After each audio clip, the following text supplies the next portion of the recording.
इस कहानी में अजीब बात यह है कि इसमें कातिल महज सिर्फ 8 साल का बच्चा है। इसने एक नहीं, दो नहीं, बल्कि 3 मर्डर किए थे और सारे विक्टिम की एज 6 साल से कम होती थी। अमरजीत सदा का ताल्लुक इंडिया के बिहार के ज़िले बेगूसराय के एक गाँव मैसूरी से था।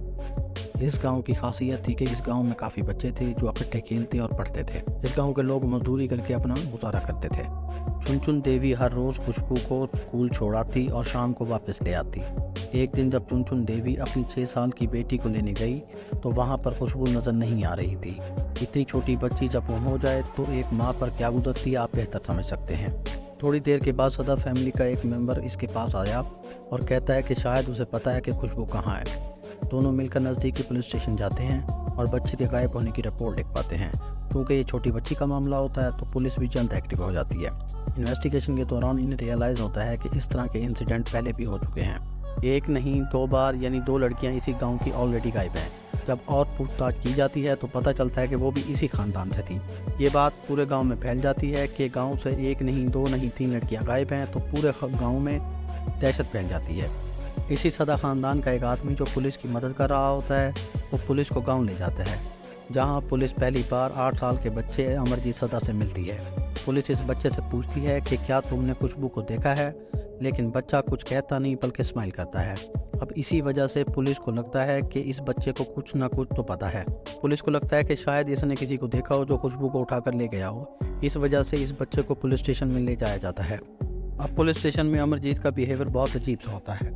जहाँ नॉर्मल बच्चा पुलिस स्टेशन में जाकर डरता है, वहाँ अमरजीत स्माइल कर रहा है, चीज़ों को ऑब्जर्व कर रहा है। अगर कोई पुलिस वाला इससे आकर पूछता है तो कहता है कि पहले मुझे बिस्किट खिलाओ फिर मैं बताऊँगा। फाइनली एक पुलिस ऑफिसर इसे एक बिस्किट आके देता है।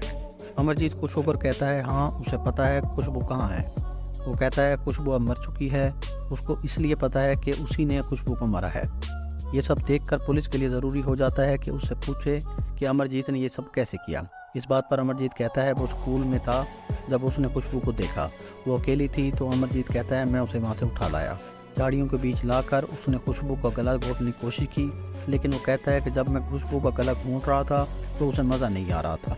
उसे खुशबू की आंखों में दर्द, खौफ और मजबूरी देखनी थी, लेकिन वो इसे दिख नहीं रही थी। इसलिए वो एक ईंट उठाता है और उसे तब तक मारता है जब तक वो मर नहीं जाती। ये सब सुनकर पुलिस शौक में आ जाती है।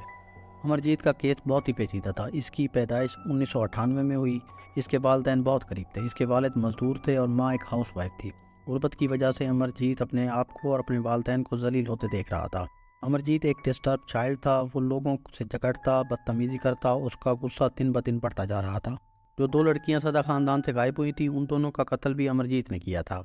उनमें से एक उसकी चचेरी बहन थी जो 6 साल की थी और दूसरी अमरजीत की सगी बहन जो 6 महीने की थी। हैरानी की बात यह है कि अमरजीत ने उन दोनों का कत्ल भी इतनी ही बेरहमी से किया जितनी बेरहमी से खुशबू को मारा था। सबसे हैरानी की बात यह है कि इसके घर वाले जानते थे कि इस सब के पीछे अमरजीत का हाथ है, लेकिन किसी वजह से घर वालों ने डिसाइड किया कि इस बात को रात की तरह छुपा कर रखेंगे। लेकिन यही इनकी सबसे बड़ी गलती थी। 2008 में अमरजीत ने खुशबू को मारकर दुनिया का सबसे कम उम्र सीरियल किलर बन गया। अगर वीडियो पसंद आई हो तो लाइक, सब्सक्राइब और शेयर कर दें।